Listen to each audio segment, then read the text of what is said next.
Hello friends, Monday morning ஒரு 4 நாள் லீவுக்கு அப்புறமா ஸ்கூலுக்கு அனுப்புறக்குள்ளேயும் போதும் போதும்னு ஆயிடுச்சு. குக்கிங் வேலை ஏதோ கம்மி தான், ஆனால் பயங்கர பரபரப்பாயிடுச்சு. பிரேக்ஃபாஸ்ட்டுக்கு தோசை அண்ட் லஞ்சுக்கு இந்த பீட்ரூட் பொரியல், அந்த கப்பக்கிழங்க கூட்டு வச்சுட்டு அப்புறம் அம்மா கொடுத்து விட்ட மட்டன் குழம்பு வந்துச்சா, அதை வச்சு முடிச்சிடலான்னு பார்த்தா அந்த கப்பக்கிழங்க கூட்டாக வைக்கிறது கொஞ்சம் ப்ராசஸ் ஜாஸ்தி. தேங்காய் அரைக்கணும், அப்புறம் அது வேகணும், பயங்கர வேலையாயிடுச்சு.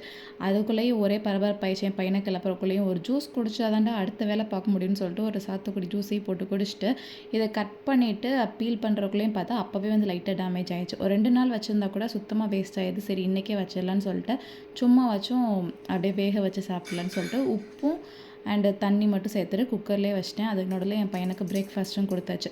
இட்லி பாத்திரத்தில் வேக வச்சோன்னா வேகிறதுக்கு ஒரு 4 நாள் ஆகுது. சாஃப்டாக குக்காகவும் மாட்டேங்குது. அதனால குக்கரில் போட்டு ஒரு 3 விசில் வச்சு எடுத்துட்டேன்னா சூப்பராக உப்புலாம் சேர்ந்து நல்லா சாஃப்டாக குக் ஆகிருந்துச்சு. இதுக்கு மேலே கூட்டு வச்சு யார் சாப்பிட்றதுன்னு சொல்லிட்டு சும்மா ஸ்நாக்ஸாகவே வெறுவாயில் சாப்பிட்டாச்சு. டாட்டா டாடா பாய்.